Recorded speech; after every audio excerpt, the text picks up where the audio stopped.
सत श्री अकाल, स्वागत है गौरव शुक्ला। मैं हां तुहाडे नाल। इस बुलेटिन का आगाज वड्डी खबर दे नाल। 32 गुल है जेकर तुहाडे घर दी तां इस समय सरकार एक्शन दे विच है। जी हां, न्यूज़ 18 दी मुहिम 32 गुल तो बाद वड्डा एक्शन सरकार दे वल्लों लिया गया है। पावर कट दे उत्ते मुख्यमंत्री कैप्टन अमरिंदर सिंह ने फैसला लिया है। सरकारी दफ्तर पंजाब दे विच सवेरे 8 बजे तो दोपहर 2 बजे तक खुलणगे। सरकारी दफ्तरां दे विच सवेरे 8 बजे तो लैके दोपहर 2 बजे तक सरकारी दफ्तरां दे विच काम होएगा। ज्यादा खपत वाली इंडस्ट्री नूं सप्लाई दे विच कटौती की जाएगी। धरनिਆਂ ਦੇ ਉੱਤੇ बैठे बिजली मुलाजमां नूं हड़ताल खत्म करने की भी अपील मुख्यमंत्री दफ्तर के वल्लों की गई है। वड्डी खबर इस समय दी। न्यूज़ 18 पंजाब की मुहिम 32 गुल है। लोगों की परेशानी नूं असीं सरकार तक पहुंचाया ते उस तो बाद मुख्यमंत्री कैप्टन अमरिंदर सिंह ने पूरे मामले दे विच नोटिस लिया है। नोटिस तो बाद ये मीटिंग हुई है। मीटिंग तो बाद तुहानूं दस दईए कि सीधे तौर के उत्ते सब तो पहला जिहड़ा एक्शन लिया गया सरकारी दफ्तरां दे विच जिहड़ा समय उस दे विच कटौती की गई है।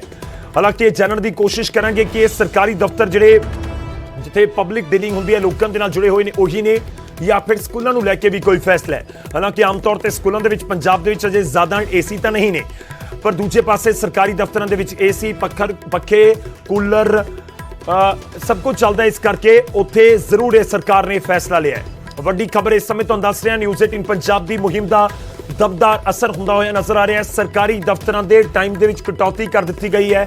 सवेरे 8 बजे तो दोपहर 2 बजे तक खुलणगे। सरकारी काम उत्थे हो सकेगा सवेरे 8 बजे तो दोपहर 2 बजे तक। लोगों तक दोवें पासे तो उम्मीद है कि राहत पहुंचेगी, क्योंकि जेकर 10 बजे तो काम शुरू होंदा है तो बहुत गर्मी हो जाती है। सरकारी दफ्तरां जाना औखा ते हुण सवेरे 8 बजे तो दफ्तर लगणगे, इस करके थोड़ी लोगों को भी आसानी होएगी। तो न्यूज़ 18 की खबर का वड्डा असर लाजमी तौर के उत्ते ते तुहानूं दस दईए कि सरकार के वल्लों यह फैसला लिया गया। मुख्यमंत्री कैप्टन अमरिंदर सिंह के वल्लों जिहड़ा मीटिंग का जिक्र किया जा रहा सी, उस तो बाद यह फैसला लिया गया कि 8 बजे तो लैके दोपहर 2 बजे तक, सवेरे 8 बजे तो लैके दोपहर 2 बजे तक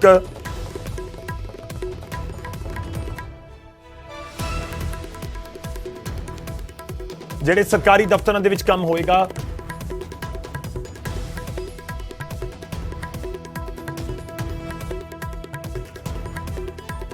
सिद्धा रुख करते हैं साडे सहयोगी पंकज कपाही साडे नाल ने। पंकज, की कुछ सरकार दे वल्लों फैसला लिया गया है?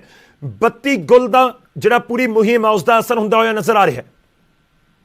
बिल्कुल गौरव, क्योंकि न्यूज़ 18 की कोशिश होती है कि जो जनता के मुद्दे ने, पंजाब के लोगों के मुद्दे ने, वो सरकार तक पहुंचाइए और सरकार उन्होंने मसलियां ते हल करे। सवेर तो ही असीं एक मुहिम चलाई हुई है। लगातार सरकार नाल संपर्क साधन की कोशिश की, सरकार के नुमाइंदियां नाल संपर्क साधन की कोशिश की और आखिरकार मुख्यमंत्री ने इस पूरे मामले दे विच नोटिस लिया है। मुख्यमंत्री ने इस पूरे मामले का सिर्फ नोटिस ही नहीं बल्कि आदेश भी जिहड़े ने वो जारी किए ने। मुख्यमंत्री ने गौरव मोटिया मोटिया 3-4 गल्लां कहियां ने। एक तां इस वेले क्योंकि झोने की बिजाई है तो सब तो जरूरी है कि किसानों को 8 घंटे बिजली मिले और इस दे नाल देर रात असीं देखिया कि चाहे जीरकपुर होवे, चाहे पंजाब का कोई भी शहर या कोई पिंड होवे, लंबे लंबे कट नजर आ रहे थे। कई सारे बिजली मुलाजमां का घेराव भी करना पिया लोगों को, क्योंकि कोई भी बिजली मुलाजम जिहड़ा वा सुनवाई नहीं कर रहा सी और इस वजह करके हुण जिहड़े नवे हुक्म जारी होए ने कि अगले आदेशों तक जदों तक पावर की बिजली की कमी रहिंदी है उदों तक सरकारी दफ्तर जिहड़े ने सवेरे 8 बजे तो लैके हुण 2 बजे तक खुलणगे। और नाल यह भी जिक्र किया है कि जिहड़ा सरकारी दफ्तर का सीनियर अधिकारी होएगा वो नजर रखेगा कि उत्थे ज्यादा बिजली की खपत ना की जाए, फालतू एसी या फिर बिजली का इस्तेमाल ना हो, जरूरत पैन से ही एसी या फिर बिजली का इस्तेमाल किया जाए। और इस दे नाल यह भी जिक्र किया गया कि जिहड़े मुलाजम भी हड़ताल से गए हैं वो जल्द तो जल्द वापस आन। और नाल मुख्यमंत्री ने कमेटी बनाई है और कमेटी ने भी हुक्म जारी किए हैं कि सब तो जरूरी है किसानों को बिजली की दिक्कत ना आए और दूसरा आम लोग जिहड़े खज्जल खराब होए ने। मुख्यमंत्री ने भी न्यूज़ 18 की खबर देखी, उन्होंने तक मामला पूरा पहुंचा और उस तो बाद हुण सरकार जिहड़ी एक्शन के मूड च नजर आ रही है। गौरव, बिल्कुल तो एक्शन के मूड के नजर आ रही है। 2-3 चीज़ां अहम जो पंकज कपाही साडे सहयोगी दस रहे हैं इस समय पंजाब के लोगों के लिए जाननियां जरूरी। पहली गल कि जिहड़े दफ्तरां दा समय सवेरे 8 बजे तो दोपहर 2 बजे तक कर दिता गया है। 2-3 घंटे घटाए गए ने। हालांकि सवेरे टाइम जरूर वधा दिता गया है, पर इस सब दे विचाले उम्मीद करांगे कि जिहड़ी ऑफिसिस दे विच कंज्यूम हो रही सी बिजली वो लोगों तक पहुंचेगी, किसानों तक पहुंचेगी। ते दूजा फैसला कि जिहड़ियां इंडस्ट्रीज, जिहड़ियां वड्डियां फैक्ट्रियां पंजाब दे विच चल रही ने ते जिथे बिजली की कंजम्पशन बहुत ज़्यादा है, ਜਿੱਥੇ ਲਾਗਤ ਬਹੁਤ ਜ਼ਿਆਦਾ ਬਿਜਲੀ ਦੀ ਉੱਥੇ ਕਟੌਤੀ ਕੀਤੀ ਜਾਵੇ ਤੇ ਉਹ ਜਿਹੜੀ ਕਟੌਤੀ ਕਰਕੇ ਲੋਕਾਂ ਤੱਕ ਉਚਾਈ ਕਿਸਾਨ ਨੇ ਜਾਂ ਫਿਰ ਡੋਮੈਸਟਿਕ ਘਰੇਲੂ ਖਪਤਕਾਰ ਨੇ ਉਹਨਾਂ ਤੱਕ ਪਹੁੰਚਾਈ ਜਾਵੇ। ਇਸ ਦੇ ਨਾਲ ਹੀ ਕਿਉਂਕਿ ਇਹ ਕੰਪਲੇਂਟਸ ਲਗਾਤਾਰ ਮਿਲ ਰਹੀਆਂ ਸੀ ਪੂਰੇ ਪੰਜਾਬ ਦੇ ਵਿੱਚੋਂ ਕਿ ਜਿਹੜੀਆਂ ਕੰਪਲੇਂਟਸ ਨੇ ਉਹ ਸੁਣੀਆਂ ਨਹੀਂ ਜਾ ਰਹੀਆਂ, ਜਿਹੜੇ ਨੰਬਰ ਨੇ ਉਹ ਕੋਈ ਚੱਕਦਾ ਨਹੀਂ, ਜੇ ਚੁੱਕਦਾ ਤਾਂ ਫਿਰ ਉਸ ਦੇ ਉੱਤੇ ਕੋਈ ਗੱਲ ਨਹੀਂ ਹੁੰਦੀ ਕਿਉਂਕਿ ਬਹੁਤ ਸਾਰੇ EMPLOYEES ਹੜਤਾਲ ਦੇ ਉੱਤੇ ਵੀ ਨੇ। ਤਾਂ ਮੁੱਖ ਮੰਤਰੀ ਨੇ ਇੱਕ ਕਮੇਟੀ ਦਾ ਵੀ ਗਠਨ ਕਰ ਦਿੱਤਾ ਹੈ ਤੇ ਕਿਹਾ ਕਿ ਇਸ ਕਮੇਟੀ ਜਿਹੜੀ EMPLOYEES ਦੀਆਂ ਦਿੱਕਤਾਂ ਨੇ ਉਹਨਾਂ ਨੂੰ ਸੁਣੇਗੀ, ਉਸ ਦੇ ਉੱਤੇ ਵਿਚਾਰਾਂ ਕਰੇਗੀ ਤੇ ਨਾਲ ਹੀ ਉਹਨਾਂ ਨੇ EMPLOYEES ਨੂੰ ਵੀ ਕਿਹਾ ਕਿ ਤੁਸੀਂ ਆਪਣੀ ਹੜਤਾਲ ਨੂੰ ਵੀ ਫੌਰੀ ਤੌਰ ਦੇ ਉੱਤੇ ਖਤਮ ਕਰ ਦਿਓ। ਅਪੀਲ ਮੁੱਖ ਮੰਤਰੀ ਨੇ ਕੀਤੀ ਹੈ। ਪੰਕਜ, ਸਰਕਾਰੀ ਦਫ਼ਤਰਾਂ ਬਾਰੇ ਸਮਝਣਾ ਚਾਹਾਂਗਾ ਕਿ ਸਰਕਾਰੀ ਦਫ਼ਤਰ ਕਿਹੜੇ-ਕਿਹੜੇ ਇਸ ਦੇ ਵਿੱਚ ਸ਼ਾਮਲ ਹੋਣਗੇ ਕਿਉਂਕਿ ਸਕੂਲ ਕਾਲਜਸ ਦਾ ਵੀ ਜ਼ਿਕਰ ਹੋ ਰਿਹਾ ਹੈ। ਸਕੂਲ ਸਰਕਾਰੀ ਦਾ ਮੈਂ ਜ਼ਿਕਰ ਕਰਾਂ, ਉੱਥੇ ਬੱਚੇ ਤਾਂ ਆ ਨਹੀਂ ਰਹੇ ਪਰ ਟੀਚਰ ਪਹੁੰਚ ਰਹੇ ਨੇ, ਉੱਥੇ ਵੀ ਬਿਜਲੀ ਦੀ ਕੰਜ਼ੰਪਸ਼ਨ ਤਾਂ ਹੈਗੀ ਹੈ। ਕੋਈ ਉਸ ਦੇ ਲਈ ਕੋਈ ਫੈਸਲਾ ਲਿਆ ਗਿਆ ਹੋਵੇ? ਸਰਕਾਰੀ ਸਕੂਲਾਂ ਦੇ ਵਿੱਚ ਏਸੀ ਬੇहद ਘੱਟ ਹੁੰਦੇ ਨੇ, ਪ੍ਰਿੰਸੀਪਲ ਦੇ ਦਫ਼ਤਰ ਲੱਗੇ ਹੁੰਦੇ ਆ ਜਾਂ ਫਿਰ ਇੱਕ ਕੰਪਿਊਟਰ ਰੂਮ ਦੇ ਵਿੱਚ ਲੱਗੇ ਹੁੰਦੇ ਨੇ ਔਰ ਉੱਥੇ ਜ਼ਿਆਦਾ ਖਪਤ ਨਹੀਂ ਹੁੰਦੀ। ਖਪਤ ਸਭ ਤੋਂ ਜ਼ਿਆਦਾ ਹੁੰਦੀ ਹੈ ਡਿਪਟੀ ਕਮਿਸ਼ਨਰ ਦਫ਼ਤਰ ਜਾਂ ਫਿਰ ਸਰਕਾਰੀ ਜਿੰਨੇ ਵੀ ਜਿਹੜੇ ਦਫ਼ਤਰ ਨੇ, ਉੱਥੇ ਅਸੀਂ ਅਕਸਰ ਦੇਖਿਆ ਕਿ ਸਰਕਾਰੀ ਮੁਲਾਜ਼ਮ ਹੋਵੇ ਨਾ ਹੋਵੇ, ਚਾਹੇ ਪੁਲਿਸ ਥਾਣੇ ਅਗਰ ਕਿਤੇ ਏਸੀ ਲੱਗੇ ਨੇ, SSP ਦਫ਼ਤਰ ਏਸੀ ਲੱਗੇ ਨੇ, ਕਈ ਵਾਰ ਇਹ ਦੇਖਿਆ ਕਿ 2-2 4-4 ਘੰਟੇ ਜ਼ਿਆਦਾ ਏਸੀ ਚਲਾਇਆ ਜਾਂਦਾ ਹੈ। ਏਸੀ ਨੂੰ ਠੰਡਾ ਕਰਨ ਦੀ ਕੋਸ਼ਿਸ਼ ਜਿਹੜੀ ਉਹ ਕੀਤੀ ਜਾਂਦੀ ਹੈ ਕਿ ਸਰਕਾਰੀ ਬਾਬੂ ਜਦੋਂ ਆਣਗੇ ਤਾਂ ਉਹਨਾਂ ਨੂੰ ਠੰਡਾ ਕਮਰਾ ਮਿਲੇ। ਤਾਂ ਇਸੇ ਵਜ੍ਹਾ ਕਰਕੇ ਮੁੱਖ ਮੰਤਰੀ ਨੇ ਇਹ ਆਦੇਸ਼ ਜਾਰੀ ਕੀਤੇ ਨੇ ਕਿ ਸਰਕਾਰੀ ਦਫ਼ਤਰਾਂ 'ਚ ਜਿੱਥੇ ਜ਼ਰੂਰਤ ਹੈ ਉੱਥੇ ਹੀ ਏਸੀ ਚੱਲੇ ਔਰ ਘੱਟ ਤੋਂ ਘੱਟ ਖਪਤ ਹੋਵੇ।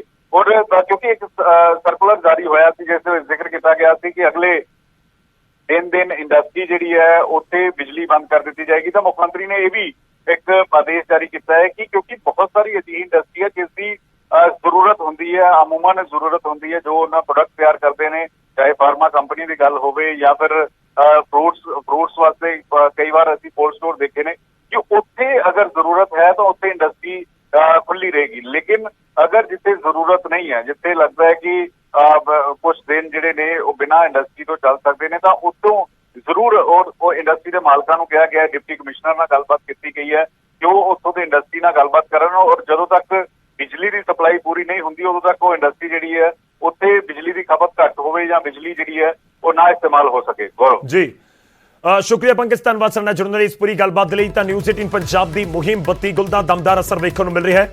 ਸਾਡੀ ਕੋਸ਼ਿਸ਼ ਹਮੇਸ਼ਾ ਤੋਂ ਰਹਿੰਦੀ ਹੈ ਕਿ ਅਸੀਂ ਪੰਜਾਬ ਦੇ ਲੋਕਾਂ ਦੇ ਮੁੱਦੇ ਚੁੱਕੀਏ, ਸਰਕਾਰ ਤੱਕ ਜਾਂ ਸੰਬੰਧਿਤ ਅਧਿਕਾਰੀਆਂ ਤੱਕ ਪਹੁੰਚਾਈਏ। ਉਮੀਦ ਕਰਦੇ ਹਾਂ ਕਿ ਜ਼ਰੂਰ ਫੌਰੀ ਤੌਰ ਤੇ ਪੰਜਾਬ ਦੇ ਲੋਕਾਂ ਨੂੰ ਇਸ ਦਾ ਫਾਇਦਾ ਹੋਵੇਗਾ। ਦੇਰ ਸ਼ਾਮ ਹੁੰਦੇ ਬਹੁਤ ਸਾਰੀਆਂ ਥਾਵਾਂ ਤੋਂ ਨਿਊਜ਼ 18 ਪੰਜਾਬ ਦੇ ਕੋਲ ਇਹ ਵੀ ਜਾਣਕਾਰੀ ਆਈ ਕਿ ਕਈ ਥਾਵਾਂ ਦੇ ਉੱਤੇ ਅੱਜ ਦਿਨ ਦੇ ਵਿੱਚ ਘੱਟ ਪਾਵਰ ਕੱਟ ਲੱਗੇ ਨੇ। ਜਿਸ ਤਰੀਕੇ ਨਾਲ ਕੱਲ ਦਾ ਦਿਨ, ਪਰਸੋਂ ਦਾ ਦਿਨ ਨਿਕਲਿਆ ਉਸ ਤੋਂ ਥੋੜੀ ਜਿਹੀ ਰਾਹਤ ਜ਼ਰੂਰ ਹੈ। 4 ਵਜੇ ਤੋਂ ਇੰਡਸਟਰੀ ਦੇ ਵਿੱਚ ਜਿਹੜੀ ਲਾਈਟ ਭੇਜਣੀ ਬੰਦ ਹੋ ਗਈ ਕਿਉਂਕਿ ਇੰਡਸਟਰੀ ਬੰਦ ਕਰ ਦਿੱਤੀ ਗਈ 48 ਘੰਟਿਆਂ ਦੇ ਲਈ। 4 ਵਜੇ ਤੋਂ ਇਹ ਪੂਰਾ ਫੈਸਲਾ ਲਿਆ ਗਿਆ ਹੈ ਸ਼ਨੀਵਾਰ 4 ਵਜੇ ਤੱਕ। ਤੇ ਉਸ ਦੇ ਨਾਲ ਹੁਣ ਮੁੱਖ ਮੰਤਰੀ ਨੇ ਫੈਸਲਾ ਕੀਤਾ ਹੈ ਕਿ ਸਵੇਰੇ 8 ਵਜੇ ਤੋਂ ਦੁਪਹਿਰ 2 ਵਜੇ ਤੱਕ ਸਰਕਾਰੀ ਦਫ਼ਤਰਾਂ ਦੇ ਵਿੱਚ ਕੰਮ ਹੋਏਗਾ ਤਾਂ ਜਿਹੜੀ ਕੰਜ਼ੰਪਸ਼ਨ ਹੈ ਉੱਥੇ ਘਟੇਗੀ। ਉਸ ਦਾ ਅਸਰ ਕਿਸਾਨਾਂ ਨੂੰ ਜਿਹੜੀ ਸਪਲਾਈ ਹੋਣੀ ਹੈ ਉਸ ਦੇ ਉੱਤੇ ਵੀ ਉਮੀਦ ਕਰਦੇ ਹਾਂ ਕਿ ਨਜ਼ਰ ਆਏਗਾ ਤੇ ਇਸ ਦੇ ਉੱਤੇ ਜੋ ਘਰੇਲੂ ਖਪਤਕਾਰ ਨੇ ਉਹਨਾਂ ਨੂੰ ਵੀ ਜ਼ਰੂਰ ਫੌਰੀ ਤੌਰ ਦੇ ਉੱਤੇ ਰਾਹਤ ਮਿਲੇਗੀ।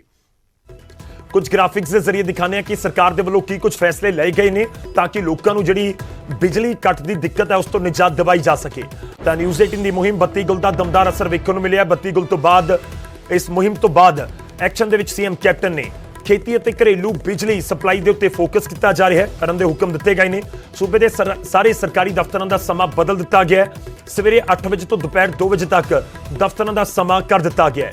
ਜ਼ਿਆਦਾ ਖਪਤ ਵਾਲੀ ਇੰਡਸਟਰੀ ਦੀ ਸਪਲਾਈ ਦੇ ਵਿੱਚ ਕਟੌਤੀ ਕੀਤੀ ਗਈ ਹੈ। ਬਿਜਲੀ ਮੁਲਾਜ਼ਮਾਂ ਨੂੰ ਹੜਤਾਲ ਖਤਮ ਕਰਨ ਦੀ ਅਪੀਲ ਕੀਤੀ ਗਈ ਹੈ। ਮੁਲਾਜ਼ਮਾਂ ਦੀਆਂ ਮੰਗਾਂ ਦੇ ਲਈ 3 ਮੈਂਬਰੀ ਕਮੇਟੀ ਦਾ ਵੀ ਗਠਨ ਸਰਕਾਰ ਦੇ ਵੱਲੋਂ ਕਰ ਦਿੱਤਾ ਗਿਆ ਹੈ। ਤਾਂ ਉਮੀਦ ਕਰਦੇ ਹਾਂ ਕਿ ਪੰਜਾਬ ਦੇ ਲੋਕਾਂ ਦੀ ਜਿਹੜੀ ਦਿੱਕਤ ਹੈ ਉਹ ਜਲਦ ਕੁਝ ਹੀ ਘੰਟਿਆਂ ਦੇ ਵਿੱਚ ਜ਼ਰੂਰ ਦੂਰ ਹੋਵੇਗੀ।